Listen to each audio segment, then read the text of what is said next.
नमस्कार दोस्तों, जून माह के करंट अफेयर्स में की क्लास में आपका हार्दिक स्वागत है। देखिए, आज अपन पढ़ेंगे राजस्थान के जून माह के बारे में।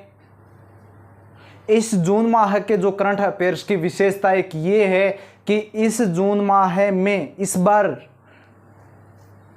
बहुत से अवार्ड दिए गए हैं, तो इन अवार्ड्स को ध्यान में रखना कि कौन कौन सा अवार्ड दिया गया है, किस श्रेणी में दिया गया है, सभी को ध्यान से देखना। पूरे वीडियो को शुरू से अंत तक देखना। देखिए, आज की वीडियो से एक क्वेश्चन आपको जो भी आगे एग्जाम आएगा उसमें निश्चित रूप से मिलेगा, यदि करंट अफेयर्स उसमें आता है तो। देखिए, सबसे पहला, नीरज तंबोलिया को वर्ष 2022 का राष्ट्रीय फ्लोरेंस नाइटिंगेल अवार्ड 2022 दिया गया है। किसको? नीरज तंबोलिया को। ठीक है, और ये कहां पर कार्यरत हैं, इन्होंने क्या काम किया है? तो ये कार्यरत हैं जेके लोन हॉस्पिटल के अंदर कार्यरत हैं। जो सीनियर ऑफिसर हैं, इनकी सेवा के लिए नीरज तंबोलिया को दिया गया राष्ट्रीय फ्लोरेंस नाइटिंगेल अवार्ड 2022, है ना। आगे वाला 2 नंबर पॉइंट देखिए। चौथे राष्ट्रीय जल पुरस्कार में राजस्थान को 3 पुरस्कार मिले हैं। देखिए, यहाँ एक चीज ये भी ध्यान रखने वाली है कि ये राष्ट्रीय जल पुरस्कार इस बार कौन से क्रम का है? चौथे क्रम का है। चौथे क्रम के पुरस्कार में राजस्थान को कितने पुरस्कार मिले? कितनी श्रेणियों में? 3 पुरस्कार मिले, उनको ध्यान रखना। और टोटल राष्ट्रीय जल पुरस्कार के अंदर इस बार कितने पुरस्कार दिए गए हैं? टोटल 11 श्रेणियों में दिए गए हैं और 41 विजेता हैं, है ना। तो इनको ध्यान रखना। अपने राजस्थान के 3 पुरस्कार मिले हैं, वो ध्यान रखना। देखिए, सर्वश्रेष्ठ विद्यालय श्रेणी में राजकीय वरिष्ठ माध्यमिक विद्यालय बावरी जोधपुर को 3rd स्थान मिला है। पूरे भारत में 3rd स्थान मिला है सर्वश्रेष्ठ विद्यालय श्रेणी में। कहां का है? राजकीय वरिष्ठ माध्यमिक विद्यालय बावरी जोधपुर को। ठीक है, आगे वाला, सर्वश्रेष्ठ एनजीओ की श्रेणी में सर्वश्रेष्ठ एनजीओ राजस्थान का चुना गया। कौन सा है? अर्पण सेवा संस्थान उदयपुर का है। पूरे भारत में पहला स्थान आया है। बेस्ट वाटर यूजर एसोसिएशन में किसको मिला है? Water user association 9Y second, ये गंगानगर का है, इसका भी 2nd स्थान आया है, याद रखना। ठीक है, तो चौथे राष्ट्रीय पुरस्कार के अंदर कितने राजस्थान को कितने पुरस्कार मिले? 3। इनकी कैटेगरी याद रखना, किसमें 1st है, किसमें 2nd है, किसमें 3rd है। देखिए आगे, राज्य खाद्य सुरक्षा सूचकांक में राजस्थान का बड़े राज्यों की श्रेणी की कैटेगरी में इस बार 8वां स्थान है। ठीक है, तो राजस्थान का स्कोर कितना है? इसमें बड़े राज्यों की श्रेणी के अंदर राजस्थान का 45.0 स्कोर है। ठीक है, आगे वाला देखिए 4 नंबर पॉइंट, राजस्थान को मिला जेम एक्सीलेंस अवार्ड। मैंने कहा है इस बार अवार्ड बहुत है इस जून माह में। तो जेम एक्सीलेंस यानी कि जेम पोर्टल के माध्यम से SC/ST उपक्रम को बेहतर क्रय विक्रय उत्पाद दिलाने के लिए ये अवार्ड दिया गया है, जेम एक्सीलेंस। इसमें सिल्वर अवार्ड मिला है, सिल्वर पुरस्कार मिला है राजस्थान को जेम एक्सीलेंस पोर्टल के लिए, है ना। आगे है डायल फ्यूचर। क्या है डायल फ्यूचर? डायल फ्यूचर ये है कि जो बच्चे इस साल 10वीं परीक्षा उत्तीर्ण की है, 10वीं कक्षा उत्तीर्ण की है, वो भविष्य में अपना कौन से सब्जेक्ट लें जिसके माध्यम से वो अपना भविष्य बना सके, और किस सब्जेक्ट में उनकी बेहतर रुचि है, इस हिसाब से उनको गाइड देने के लिए, सब्जेक्ट चुनने में सहायता करने के लिए राज्य सरकार ने ये प्रोग्राम स्टार्ट किया, डायल फ्यूचर। क्या है इसमें? 10वीं कक्षा उत्तीर्ण कर चुके विद्यार्थियों की संकाय चयन में सहायता करना है। राजकीय उच्च माध्यमिक विद्यालय में परामर्श कार्यक्रम शुरू किया गया 28 जून से 5 जुलाई तक। ठीक है, इसमें जो शिक्षक गाइड देंगे वो शिक्षक क्या कहलाएंगे?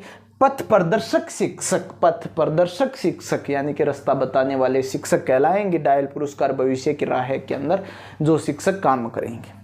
ठीक है, राजस्थान को पवन ऊर्जा के क्षेत्र में पुरस्कृत किया गया है, तो राजस्थान का कौन सा स्थान आया है? प्रथम पुरस्कार मिला है, सर्वोत्कृष्ट कार्य किया है ना। तो राजस्थान ने इस बार पवन ऊर्जा में सर्वाधिक पवन ऊर्जा परियोजना स्थापित की है। कितने मेगावाट की? 867 मेगावाट की पवन ऊर्जा परियोजना स्थापित की है। 2023 तक राजस्थान की पवन ऊर्जा के अंदर क्षमता कितनी हो गई? 4337 से बढ़कर 5204 मेगावाट हो गई राजस्थान की क्षमता। याद रखना, राजस्थान को पवन ऊर्जा के क्षेत्र में पहला स्थान मिला है। आवासन आयुक्त को मिला लाइफ टाइम अचीवमेंट अवार्ड। ये फिर अवार्ड आ गया, लाइफ टाइम अचीवमेंट। आवासन आयुक्त कौन है? पवन अरोड़ा। किसने दिए ये पुरस्कार? द एशिया एचआरडी कांग्रेस द्वारा ये पवन अरोड़ा को दिया गया लाइफ टाइम अचीवमेंट अवार्ड। इसमें देखिए और भी दिए गए हैं। Innovative project of the year coaching hub. याद रखना ये कैटेगरी है, इनको ये 4 हैं। इसमें परीक्षा में कौन सा भी ऑप्शन में दे नहीं दे उस हिसाब से देखना कि जो भी है कि दोनों को मिला है, तीनों को मिला है, ध्यान रखना अपने को चारों याद रहने चाहिए। Best innovation in product design AIS residence को दिया गया है। Developer of the year retail को जयपुर चौपाटी को दिया गया है। Developer of the year affording housing मुख्यमंत्री जन आवास योजना के तहत बन रहे फ्लैट्स को दिया गया है। तो ये एक बार फिर देख लीजिए, नीरज तंबोलिया को राष्ट्रीय फ्लोरेंस नाइटिंगेल अवार्ड 2022 और चौथे राष्ट्रीय पुरस्कार में राजस्थान को 3। एक तो बावरी का राजकीय वरिष्ठ माध्यमिक विद्यालय बावरी का है जिसका 3rd स्थान है। एनजीओ में अर्पण का है, अर्पण सेवा संस्थान उदयपुर का 1st स्थान है। बेस्ट वाटर यूजर एसोसिएशन में 9Y 2nd गंगानगर का 2nd स्थान है, याद रखना। खाद्य सुरक्षा में बड़े राज्यों की श्रेणी में राजस्थान का 8वां स्थान है, 45.0 राजस्थान का स्कोर है। राजस्थान को मिला जेम एक्सीलेंस अवार्ड, जो SC ST के लिए बेहतर कार्य क्रय विक्रय के लिए बेहतर कार्य करने के लिए दिया गया है। डायल फ्यूचर कार्यक्रम क्या है? 10वीं कक्षा उत्तीर्ण कर चुके विद्यार्थियों के लिए भविष्य चुनने के लिए कि कौन सा सब्जेक्ट में आगे करें, तो उसके लिए ये कार्यक्रम शुरू किया गया। इस कार्यक्रम में कार्य करने वाले शिक्षक कहलाएंगे पथ प्रदर्शक शिक्षक और ये 28 जून से 5 जुलाई तक चला। राजस्थान को पवन ऊर्जा के क्षेत्र में पुरस्कृत किया गया। सर्वोत्कृष्ट कार्य हेतु प्रथम पुरस्कार दिया गया है और इस बार राजस्थान ने 22-23 में सर्वाधिक पवन ऊर्जा परियोजना स्थापित की है। कितनी? 867 मेगावाट की पवन ऊर्जा परियोजना स्थापित की है। 2023 तक राजस्थान की क्षमता कितनी हो गई? 4337 से बढ़कर 5204 मेगावाट हो गई। आवासन आयुक्त पवन अरोड़ा को मिला है लाइफ टाइम अचीवमेंट अवार्ड, इन्होंने बेहतर कार्य किया। द एशिया एचआरडी कांग्रेस द्वारा पवन अरोड़ा को ये पुरस्कार दिया गया है। इसके अलावा ये कैटेगरी है जो इसी के द्वारा एचआरडी कांग्रेस द्वारा दिए गए, ये ध्यान रखना। Innovative project of the year coaching hub, best innovation in product design AIS residence, developer of the year retail Jaipur Chowpatty, developer of the year affording house मुख्यमंत्री जन आवास योजना के तहत बन रहे फ्लैट्स के लिए। यदि आप इनका स्क्रीनशॉट लेना चाहें तो ले सकते हैं।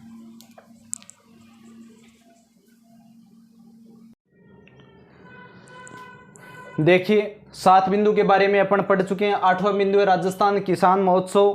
राजस्थान किसान महोत्सव का आयोजन जयपुर के JECC सीतापुर में किया गया। इसका आयोजन 3 दिवसीय किसान महोत्सव है जिसमें क्या है कि प्रगतिशील किसानों का सम्मान भी किया गया है। 10 किसान और पशुपालक हैं और प्रत्येक जो सम्मान दिया गया है तो उनमें कितनी राशि दी गई है? 50,000 रुपये प्रत्येक किसान को दिए गए हैं। कब किया गया? 16 से 18 जून, तारीख भी याद रखना। आगे वाला क्वेश्चन देखिए, लोक कला विकास बोर्ड के गठन को मंजूरी दे दी गई है कि लोक कला विकास बोर्ड के गठन किया जाएगा। ये किससे संबंधित है? ये बोर्ड अभी बहुत से बोर्ड बने हैं, जैसे वीर तेजाजी बोर्ड है, महाराणा प्रताप बोर्ड है, महात्मा ज्योतिबा फुले बोर्ड है, इसी प्रकार से लोक कला विकास बोर्ड है। तो इसके अंदर क्या है कि लोक कला से जुड़ी हुई जातियों एंड वर्गों के उत्थान के लिए इसके गठन को मंजूरी दी गई है कि जो अपना परंपरागत जो भी कार्य करते हैं उसमें उसकी क्या होनी चाहिए? उनको प्रोत्साहन मिलना चाहिए। तो इसकी संरचना क्या है कि अध्यक्ष और उपाध्यक्ष के अलावा 7 गैर सरकारी सदस्य होंगे।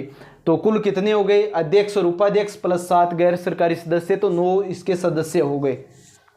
राजस्थान साहित्य प्रोत्साहन पुरस्कार, देखिए ये अब नया मिलेगा, राजस्थान साहित्य प्रोत्साहन पुरस्कार। इसमें पुरस्कार की श्रेणियां क्या है? सबसे पहले ये देख लीजिए इसकी नोडल एजेंसी। नोडल एजेंसी इसकी कौन है? राजस्थान साहित्य अकादमी। राजस्थान साहित्य अकादमी का मुख्यालय कहाँ पर है? एक क्वेश्चन बनता है तो उदयपुर के अंदर है ना। तो इसकी नोडल एजेंसी राजस्थान साहित्य अकादमी उदयपुर। ये पुरस्कार की श्रेणियां क्या क्या है देखिए। श्री कन्हैयालाल सेठिया पुरस्कार मिलेगा पद्य श्रेणी में, याद रखना, कन्हैयालाल सेठिया पद्य श्रेणी के अंदर। श्री कोमल कोठारी लोक साहित्य पुरस्कार, कोमल कोठारी लोक साहित्य पुरस्कार लोक साहित्य एंड कला श्रेणी में मिलेगा। सीताराम लालसा भाषा एंड अनुसंधान पुरस्कार, भाषा और अनुसंधान के क्षेत्र में, याद रखना, सीताराम लालसा भाषा एंड अनुसंधान, अनुसंधान के क्षेत्र में, ठीक है। कन्हैयालाल सेठिया पद्य श्रेणी में, कोमल कोठारी लोक साहित्य में, रह जाएगा याद। आगे देखिए चौथा पुरस्कार की श्रेणी क्या है, विजय दान देथा साहित्य पुरस्कार किनको मिलेगा, गद्य श्रेणी के अंदर मिलेगा। गद्य श्रेणी में कोई भी अच्छा लेखन होगा उसको विजय दान देथा साहित्य पुरस्कार दिया जाएगा। आगे देखिए इसमें पुरस्कार राशि कितनी होगी, 11-11 लाख रुपए प्रत्येक सदस्य को दिए जाएंगे जो भी ये पुरस्कार विजेता रहेगा। इसके अलावा इसमें क्या होगा, एक प्रशस्ति पत्र और शॉल भी दिया जाएगा। किसमें, राजस्थान साहित्य अकादमी की ओर से ये पुरस्कार दिया जाएगा। राजस्थान साहित्य अकादमी का मुख्यालय कहाँ पर है, उदयपुर, जिसमें 4 पुरस्कार हैं, है ना। अब देखिए ये बहुत अच्छा है, 66वें नेशनल स्कूल गेम्स में राजस्थान का 11वां स्थान आया है। याद रखना, अच्छा क्वेश्चन है। नेशनल स्कूल गेम्स है, ये स्कूल गेम्स में राजस्थान का कौन सा स्थान है, 11। तो इनका आयोजन कहाँ किया गया, नई दिल्ली, भोपाल और उज्जैन। अच्छा क्वेश्चन है, इसका हर एक लाइन का क्वेश्चन बन रहा है। आयोजन कहाँ हुआ, नई दिल्ली, भोपाल और उज्जैन, यानी कि 3 शहरों में हुआ। कब हुआ, 6 से 13 जून के मध्य इन नेशनल गेम्स का आयोजन हुआ। इसमें देखिए कितने पदक जीते, तो याद रखना, स्वर्ण पदक राजस्थान ने 6 जीते हैं, रजत पदक 6 के दुगने 12 और कांस्य पदक 15, रह जाएगा याद। आगे देखिए स्वर्ण पदक विजेता खिलाड़ी कौन है, केशव बिस्सा। केशव बिस्सा, इसकी कैटेगरी क्या है, क्योंकि अपने को खिलाड़ी भी राजस्थान के याद रखने होते हैं और उनका किस खेल से संबंधित तथा कौन से जिले के निवासी हैं वो भी अपने को याद रखना होता है। तो केशव बिस्सा भारोत्तोलन के अंदर है और ये कहाँ के हैं, बीकानेर के। इनकी एक अच्छी बात और है, ये सर्वश्रेष्ठ प्रतियोगी भी नियुक्त किए गए, यानी कि पूरे गेम में सबसे अच्छा जो मैन ऑफ द मैच या टूर्नामेंट बोलते हैं वो केशव बिस्सा है, याद रखना, ठीक है। कहाँ के केशव बिस्सा, भारोत्तोलन इनका गेम्स है और ये बीकानेर के हैं। कविता डुड्डी, ये कविता डुड्डी क्या है, 3000 मीटर रेस वॉक के अंदर है, नागौर की है कविता Duddi, 3000 metre race walk Nagaur. आगे देखिए नीतू कुमारी डिस्कस थ्रो में और सुमित कुमार डिस्कस थ्रो में, दोनों ही चूरू जिले से हैं, दोनों ही डिस्कस थ्रो से हैं और दोनों ही चूरू जिले से हैं। तो याद रखना, नीतू कुमारी और सुमित कुमार दोनों डिस्कस थ्रो तथा दोनों चूरू जिले से हैं। आगे वाला देखिए माया माड़ी, माया माड़ी कुश्ती, इनका गेम है कुश्ती और ये किस जिले की हैं, भीलवाड़ा की हैं, याद रखना, माया माड़ी कुश्ती और भीलवाड़ा। तासरी मेनारिया, तासरी मेनारिया बॉक्सिंग से इनका संबंध है तथा ये जयपुर के तासरी मेनारिया। इस प्रकार 6 जो स्वर्ण पदक जीते हैं, 2 चूरू के हैं, एक भीलवाड़ा का है, भीलवाड़ा की है, एक तासरी मेनारिया जयपुर से है और कविता डुड्डी नागौर और केशव बिस्सा भारोत्तोलन बीकानेर से है, याद रखना।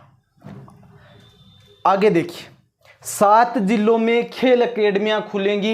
ये जो 11वां और जो 12वां पॉइंट दिखाई दे रहा है ना, इनसे एक क्वेश्चन निश्चित आएगा। तो याद रखना कि ये 7 जिलों में खेल अकेडमियां खुलेगी, तो किस जिले में कौन सी खेल अकेडमी खुलेगी, ध्यान से देखना। देखिए फुटबॉल अकेडमी, ये फुटबॉल अकेडमी है 2 जिलों के अंदर खुलेगी, याद रखना कौन कौन से, एक तो सीकर है, एक बांसवाड़ा है। सीकर का स्थान है कोलिडा, कोलिडा सीकर में और बांसवाड़ा में खेल अकेडमी, यानी कि फुटबॉल खेल अकेडमी सीकर और बांसवाड़ा, याद रखना खेल अकेडमी सीकर और बांसवाड़ा। सीकर का स्थान है कोलिडा और बांसवाड़ा जिला, यहाँ पर 2 के अंदर फुटबॉल खेल अकेडमी खुलेगी। साइकिलिंग, साइकिलिंग के अंदर बीकानेर, बीकानेर में साइकिलिंग की खेल अकेडमी खुलेगी, ठीक है। 3 नंबर है कुश्ती, कुश्ती के अंदर यहाँ ऊपर भी देख लीजिए, मायामाड़ी भीलवाड़ा की जीती है और भीलवाड़ा में कुश्ती एकेडमी खुलेगी, है ना। 4 नंबर एथलेटिक्स। एथलेटिक्स, इधर एथलेटिक्स के अंदर डिस्कस करो, ये जो खिलाड़ी आ रहे हैं ये इधर चूरू के आ रहे हैं, तो ये एथलेटिक्स के अंदर राजगढ़ के अंदर इसकी चूरू राजगढ़ के अंदर एथलेटिक्स की एकेडमी खुलेगी, ठीक है। बास्केटबॉल के अंदर बाड़मेर और सीकर, बास्केटबॉल बाड़मेर और सीकर, सीकर में 2 आ गई, एक तो फुटबॉल की एकेडमी खुलेगी, एक बास्केटबॉल की खुलेगी, ठीक है। कबड्डी की एकेडमी खुलेगी डीडवाना नागौर में। तो सभी ये 7 जिले हैं, 8 एकेडमियां हैं, क्योंकि फुटबॉल की एकेडमी 2 जिलों में हो गई और बास्केटबॉल की 2 जिलों में हो गई। तो याद रह जाएगा। एक बार फिर इनको रिवाइज कर लेते हैं अपन कि राजस्थान किसान महोत्सव का आयोजन कब किया गया?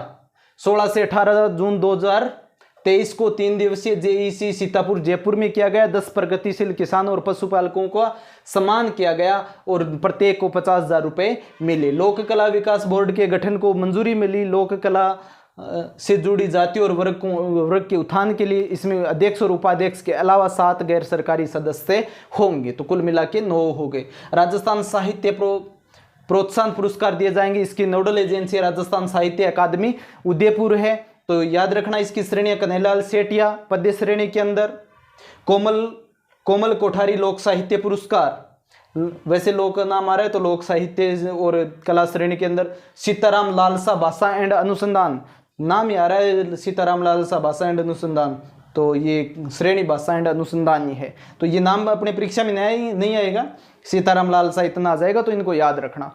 चौथा है श्री विजयदान देथा साहित्य पुरस्कार गद्य श्रेणी के अंदर मिलेगा। अब देखिए पुरस्कार की राशि 11 लाख रुपए है, एक प्रशस्ति पत्र है, शॉल है। अब ये जो 11वां पॉइंट बहुत अच्छा है कि 66वें नेशनल गेम्स में राजस्थान का कौन सा स्थान है? 11वां स्थान है। 6 स्वर्ण पदक, 12 रजत पदक, 15 कांस्य पदक, 6 जो रजत पदक जीते उन खिलाड़ियों के नाम याद रहने चाहिए। खिलाड़ियों के नाम सबसे पहले केशव बिस्सा है भारोत्तोलन, जो सर्वश्रेष्ठ प्रतियोगिता यानी कि मैन ऑफ द टूर्नामेंट भी रहा। इसका आयोजन कहाँ? नई दिल्ली, भोपाल और उज्जैन में किया गया। 6 से 13 जून के मध्य Kavita Dudi 3000 metre race walk Nagaur से है। नीतू कुमारी डिस्कस थ्रो चूरू, नीतू कुमारी और सुमित कुमार दोनों डिस्कस थ्रो दोनों ही चूरू से हैं। और माया माड़ी कुश्ती भीलवाड़ा से है। ताश्री मेनारिया बॉक्सिंग जयपुर, ठीक है। 7 जिलों में खेल अकेडमियाँ, फुटबॉल की एकेडमी बनेगी कोलिडा सीकर और बांसवाड़ा, और साइकिलिंग की बीकानेर में, कुश्ती की भीलवाड़ा में, और एथलेटिक्स एकेडमी बनेगी राजगढ़ चूरू में, बास्केटबॉल की बनेगी बाड़मेर एंड सीकर में, कबड्डी की बनेगी डीडवाना नागौर में। यदि आज का वीडियो अच्छा लगा है तो लाइक, शेयर व सब्सक्राइब जरूर करें। धन्यवाद, थैंक यू।